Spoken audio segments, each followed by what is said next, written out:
What up, y'all? This is your boy, Mr. Downtown Ray Melo, and you're listening to the Entertainment Report on iHeartRadio for Monday, July 27th, 2015, delivering some major stories and trends going on in the world of entertainment and beyond. You can follow the show on Facebook or on Twitter, facebook.com/The Entertainment Report with Ray Melo, that's RAYMELO, or on Twitter at The Enter Report. You can listen to the show anytime you want on iHeartRadio. Just go to iHeart.com, search for The Entertainment Report, and it'll take you to the page. Hopefully everyone had a fantastic weekend. Bobby Christina Brown, the daughter of the late legendary singer Whitney Houston and R&B musician Bobby Brown, died Sunday at Peachtree Christian Hospice in Duluth, Georgia. She was 22. The Houston family wrote a statement on Whitney's official website. It's hard to say goodbye. On Sunday, July 26, Bobby Christina Brown made her transition peacefully. The family thanks everyone for their loving thoughts and prayers. As Bobby Christina would say, "The wind is behind me and the sun is in my face." The celebrity offspring's death followed months of medical treatment after she was found face down and unresponsive in a bathtub at her Roswell, Georgia home on January 31st. Bobby Christina was rushed to North Fulton Hospital in Roswell, placed in a medically induced coma, and connected to a ventilator. She was later transferred to Emory University Hospital in Atlanta and spent her final days at a rehabilitation center before moving to hospice care. In an April interview, her grandmother, Cissy Houston, revealed that the 22-year-old had suffered, quote, global and irreversible brain damage, and there was little chance of recovery. Bobby Christina was Whitney and Bobby's only child. Her death was especially chilling given the fact that Whitney Houston was found dead of a drug overdose in a bathtub at a Los Angeles hotel on February 11, 2012 during the Grammy Awards weekend.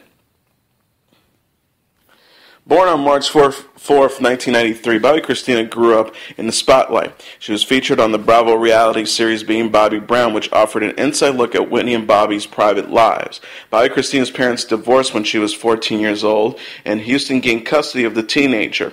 Her childhood was described in numerous articles over the years as difficult, with writers citing Whitney and Bobby's drug and marital problems being the cause. The celebrity offspring had a very close bond with her mother and was just 18 years old when Houston died.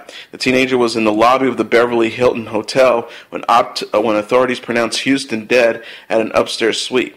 Bobby Christina was taken to Cedars-Sinai Medical Center that night to be treated for stress and anxiety. Like her parents, Bobby Christina was soon the subject of reports of drug use. In 2011, the National Enquirer ran photos of her snorting a white powder, but Bobby Christina denied using drugs, saying she was set up by an ex-boyfriend. Bobby Christina inherited her mother's multi-million-dollar estate. As the then teen grieved, she grew closer to Nick Gordon, who Houston helped care and affectionately referred to as her son. Once Bobby Christina and Gordon began to date, their relationship raised eyebrows and sparked tabloid headlines, which frequently described him as her brother/boyfriend. In September 2013, Bobby Christina announced their engagement on Twitter and posted pictures of her diamond ring. The two declared their love on social media, and on January 9, 2014, Bobby Christina tweeted that they were husband and wife, writing happily married, so in love. But in a statement a year later, Bobby Brown's attorney, Christopher Brown of Brown and Rosen LLC, said that Bobby, Christina, and live-in partner Gordon were never married. As police look into the circumstances surrounding the bathtub incident, tensions mounted between Gordon and Bobby Christina's family. Gordon would later admit in a series of Twitter posts that he had been barred from visiting her bedside. In a February 25th post, he pleaded to see her. Whitney told me to protect her, and I did with no help, Gordon tweeted. Meanwhile, Bobby Brown's sister, Leah Brown, said in a television interview that she believes Gordon had something to do with Bobby Christina's near drowning and added that he would be implicated. She said, "I believe Nick Gordon will be charged with this. I hope that he will be charged with this as well. Soon, I really do. The case is still ongoing." Before she fell ill, Bobby Christina dreamed of a career in show business. In May 2012, she landed a recurring role on the Tyler Perry's TBS sitcom For Better or Worse. But her stint on the show was short-lived. After taping began, media reports surfaced that Bobby Christina had fled the set in tears. Perry denied that she had quit the show and posted a lengthy message on his website urging fans to leave this baby alone and stop the lies, please. Even though Perry disputed disputed claims of trouble during production, Bobby Christina appeared in just one episode of the sitcom, according to her IMDb page. A few months later, she gave reality television another try on Lifetime's The Houstons on Our Own. The series chronicles the lives of Whitney Houston's family members as they move on from her death. Bobby Christina also pursued a singing career. On January 29, 2015, just 2 days before the fateful bathtub incident, she tweeted the news to her followers, along with several musically themed emojis, writing, let's start this career up and moving out. Bobby Christina Brown's body will undergo an autopsy while police are looking into the circumstances surrounding her death, authorities said Monday. The Roswell Police Department continued its investigation into the circumstances preceding and surrounding the time of the original incident leading to her death, the medical examiner said in Monday morning's statement. The death of Bobby Christina Brown has inspired sadness and anger across social medias from notables in show business and in the music industry.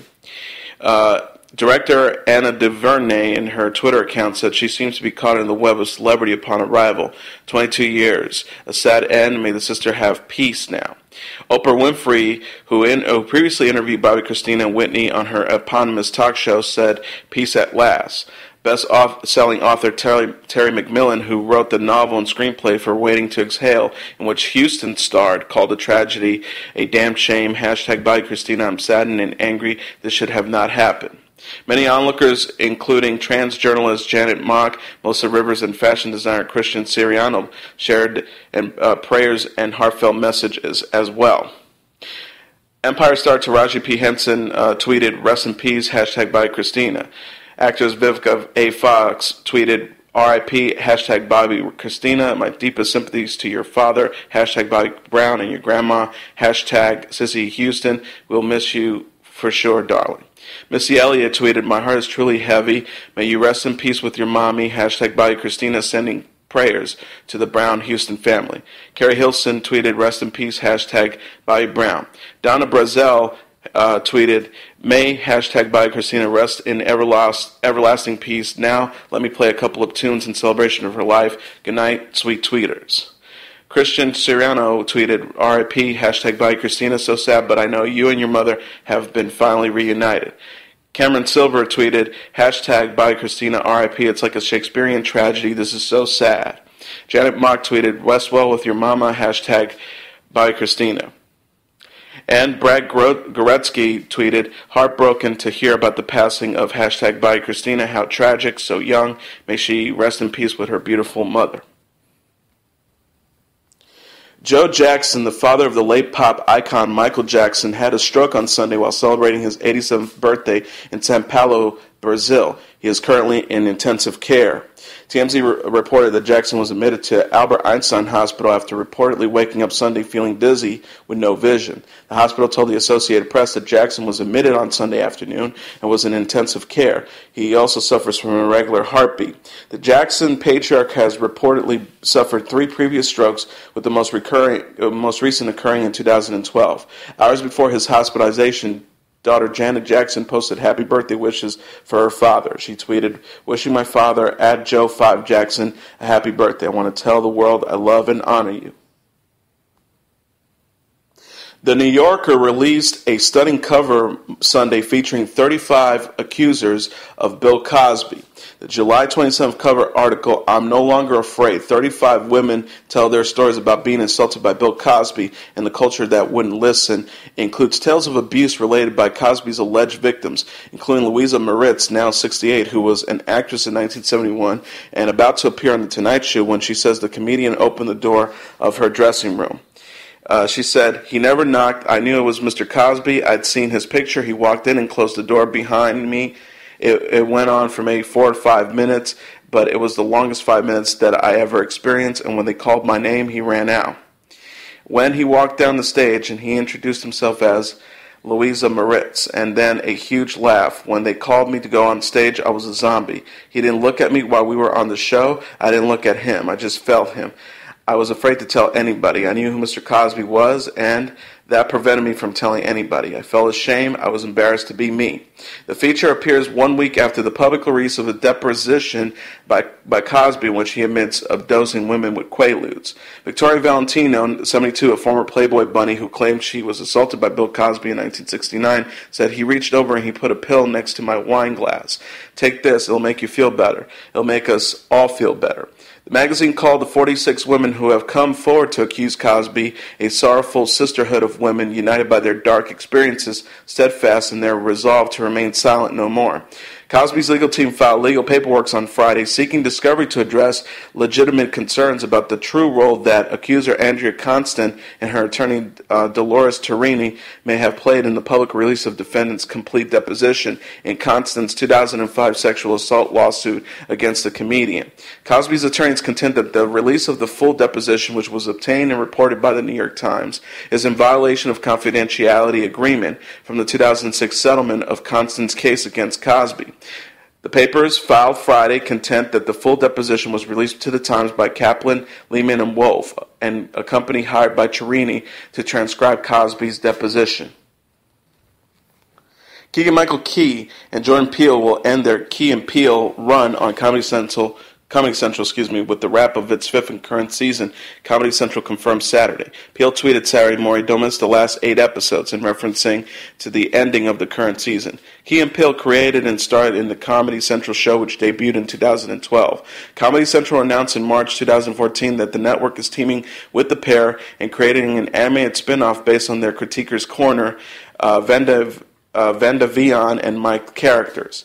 The animated program will feature the characters as 12-year-old half-minors navigating their way through junior high. Both comedians created Venda Vion and Mike as a humorous way to provide commentary on episodes on their show and have since added to on-demand episodes on the Comedy Central episode. Key is nominated for a Best Supporting Actor in a Comedy Series Emmy for Key and Peele, which also scored a Variety Sketch Series nom. The news comes as Comedy Central prepares its August 6th farewell to the Daily Show host and signature voice Jon Stewart, who will be replaced by relative unknown Trevor Noah later this fall. Late last year, the younger skewing network lost Stephen Colbert, who followed one-time Daily Show contributor and summer fill-in John Oliver out the door. Colbert will launch his new late-night entry in September on CBS, while Oliver continues winning over critics and Academy members on HBO.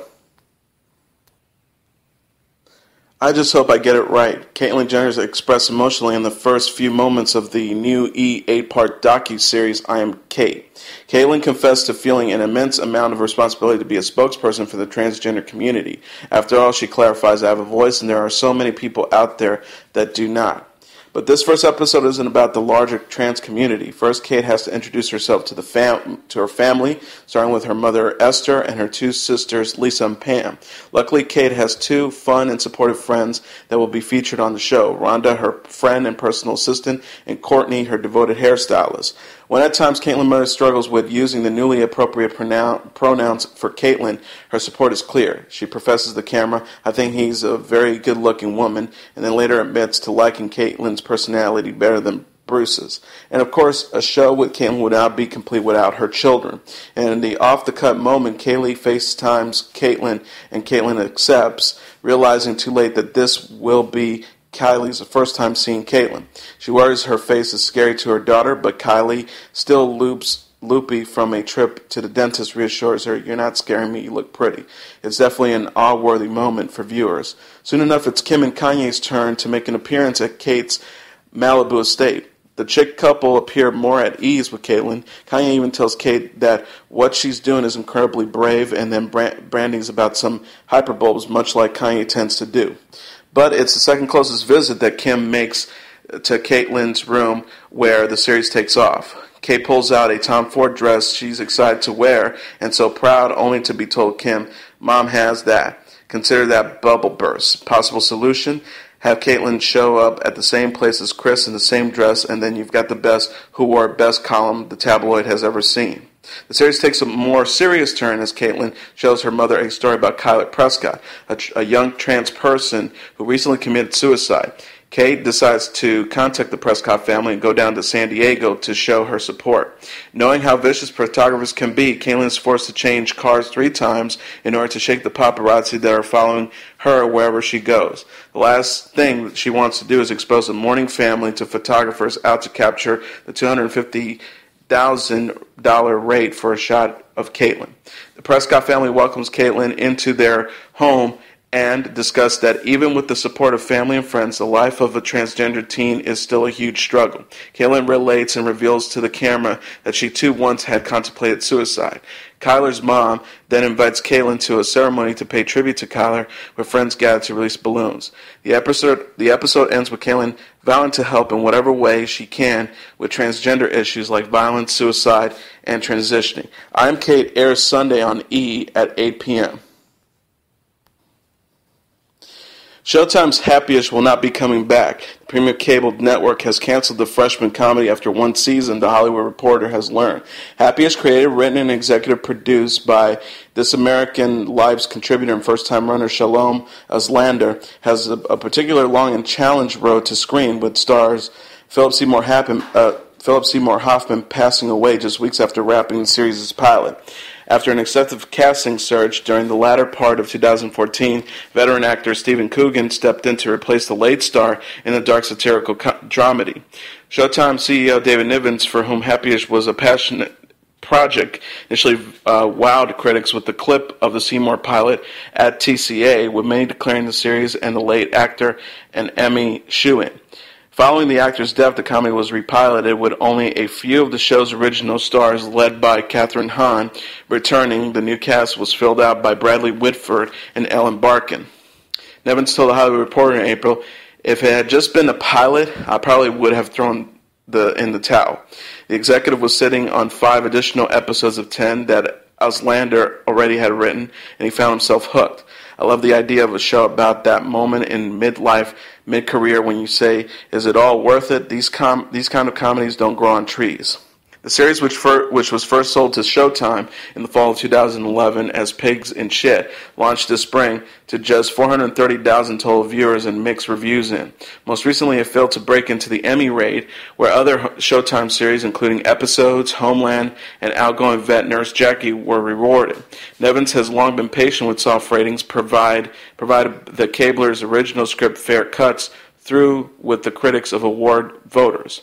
Happy-ish marks a rare miss for Nevins, under whom all the network's originals have been granted sophomore seasons. The network will launch comedy Dice next year.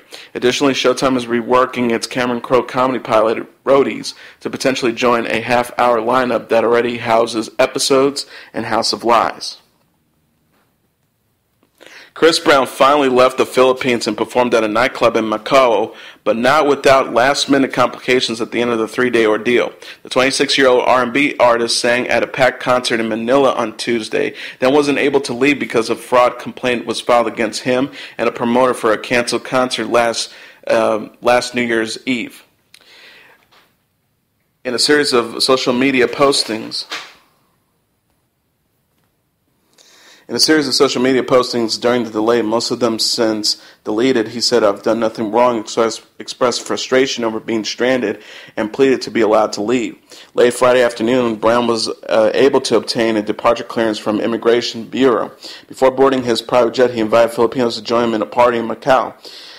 He said in a video posted on Instagram, "Manila, it was fun. I love y'all. If you can come to Macau party tonight, turn up." But once the group boarded, a 3-hour wait filed because of a flight plan discrepancy. They took off at 9:04 p.m. for Hong Kong, said Eric Apollonio, a spokesman for the Philippines Civil Aviation Authority. He said that Brown's original approved flight plan had Hong Kong as its destination, but wasn't revised for unclear reasons. During the delay, Brown missed a concert in Hong Kong that has not yet been rescheduled.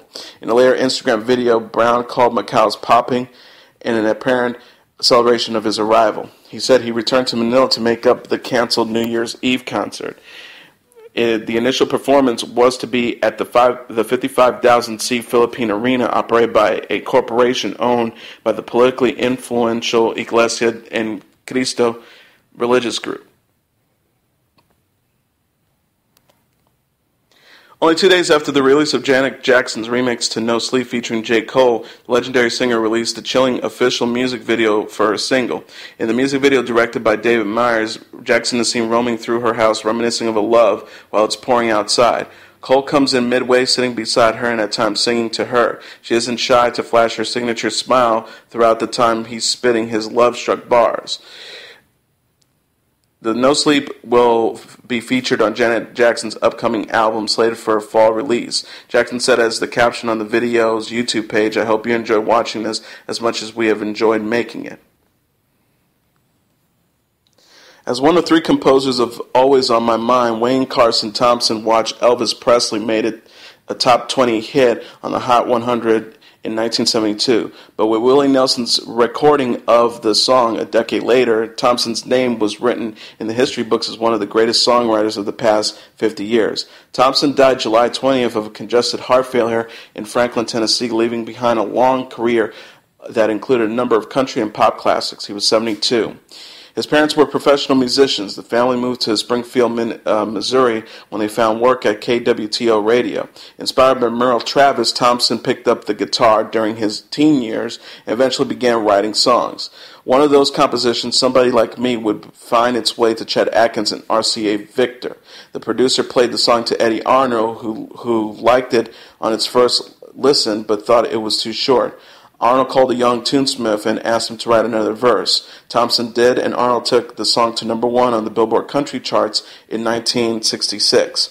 The 1960s and 70s were full of highlights for Thompson as he wrote hits including The Letter for the Box Tops, as well as Joe Cocker, No Love at All for B.J. Thomas, and Who's Julie, which became Merle Tillis' first top 10 hit in 1968. After Gwen McCrae and Brenda Lee originally recorded Always on My Mind, Elvis Presley made a hit with his out in 1972, just as he was undergoing a divorce from his wife Priscilla. The pain-drenched track hit the top 20 on both the country and pop charts for the singer. A decade later, Willie Nelson would bring it to the top of the country charts in addition to a number 5 song on the Hot 100 for his strongest career showing on the chart. Always on My Mind also won CMA, AMC, NSAA, and Grammy trophies for Thompson, along with co-writers Johnny Christopher and Mark James, and was named Song of the Year in 1982 and 1983, only 1 of 2 hits to win the awards 2 straight years. Among other artists to record Thompson's songs were Conway Twitty, the Beach Boys, and Tina Turner. Thompson was inducted into Nashville Songwriters Hall of Fame in 1997. His death came just a few days after the announcement that James, one of his co-writers on Always, would join him in the Nashville Songwriters Hall of Fame. Legendary rapper Ice-T is to become a dad again at the age of 57. On Monday, July 27th, his wife of 14 years, Coco Austin, revealed that she is pregnant. "I am pregnant. Yay, Ice and I are so excited," the mom-to-be tweeted, adding that she publicly revealed her news at a July 24th taping of the couple's new daytime talk show set to premiere on August 3rd. The pair, who recently revealed details about their daily talk show, Ice and Coco, will premiere on Fox channels on Monday, August 3rd. Have another even more exciting new project in the works. Coco, who has been very vocal about her desire for kids, even though her husband already has 2 children and a 20-year-old grandson, is finally getting what she always wanted, a baby. Ice-T and Coco are already parents of two of their beloved bulldogs, Spartacus and Maximus, but have had babies on the mind for the past few years. Back in 2012, the Law & Order SVU's curvy wife broke down in tears during an episode of their hit reality show Ice Loves Coco when a doctor informed her that her blood pressure was too high to allow her to safely carry a baby. She said, vowing to get her health back under control, the surgically enhanced glamour model expressed her determination to become a mom one day regardless of her husband's slightly less enthusiastic reaction, and revealed last year as she was turning 35 that she was taking prenatal vitamins. And now let's look back at what happened on this date in entertainment history. On this date in 1991, Natalie Cole's Unforgettable with Love goes number 1. 15 years and 5 number one hits after breaking into the music industry by working in a style completely different from her famous father, Natalie Cole distanced herself from Nat King Cole's musical legacy and instead embraced it, recording an entire album of standards from her father's old repertoire, though it exposed her to charge of exploiting his memory. It also gave Cole the biggest hit album of her professional career, Unforgettable with Love, which climbed to the top of the Billboard 200 album charts on this day. Unforgettable with Love marked a significant shift in both musical directions and career fortunes for Natalie Cole. The album comprised 22 songs from the Nat King Cole catalog, including solo performances of Route 66, Mona Lisa, and Straighten Up and Fly Right, as well as duets between Natalie and her father on his biggest hit of all, Unforgettable. The skillful production work on Unforgettable may not have entirely removed the creepiness factor of a daughter singing with her dead father, but the song swept every eligible category in at the 1991 Grammy Awards: Song of the Year, Record of the Year, Best Traditional Pop Performance. Its success on the radio also helped Unforgettable with Love sell more than 8 million copies, win the Grammy for Album of the Year, and on this day in 1991 topped the Billboard album charts. And on this date in 2003, the legendary actor-comedian Bob Hope dies at the age of 100 in Toluca Lake, California. Known for entertaining American servicemen and women for more than 5 decades, Hope had a career that spanned the whole range of 20th century entertainment, from vaudeville to Broadway musicals to radio, television, and movies. Hope, who became known for his snappy one-liners, rose to national fame with his own radio show on NBC and his first feature film, The Big Broadcast of 1938. In 1940, Hope co-starred in the box office hit Road to Singapore with Bing Crosby. The film about a pair of singing wisecracking con men was the first of 7 road movies the pair would make. Hope appeared in more than 50 featured films during his career. He hosted the Academy Awards 18 times, although he never won an Oscar himself, an occurrence he turned into a long-running joke. However, he did receive 5 special awards from the Academy, including 2 honorary Oscars. Hope was also a top entertainer on television, and from 1959 to 1996, he made 284 Bob Hope specials for NBC. Starting with World War II, Hope began entertaining American troops at military bases around the world. His USO tours traveled to military bases during times of war, the Vietnam and the Persian Gulf, as well as time of peace. He was so beloved for his work with the military for more than half a century that Congress passed a resolution in 1997 making Hope an honorary veteran. It was one of the countless honors that Hope would receive throughout his career. In 1998, he was granted honorary knighthood from Queen Elizabeth II. And that is your entertainment report for Monday, July 27, 2015. I'm your host, Mr. Downtown Ray Melo. I'll be back tomorrow to deliver some major stories and trends going on in the world of entertainment and beyond. You can follow the show on Facebook or on Twitter, facebook.com/The Entertainment Report with Ray Melo. That's RAYMELO. Or on Twitter at The Enter Report. You can listen to this episode or any previous episodes of The Entertainment Report anytime you want on iHeartRadio. Just go to iHeart.com, search for The Entertainment Report, and it'll take you to the page. Good night, and God bless you all.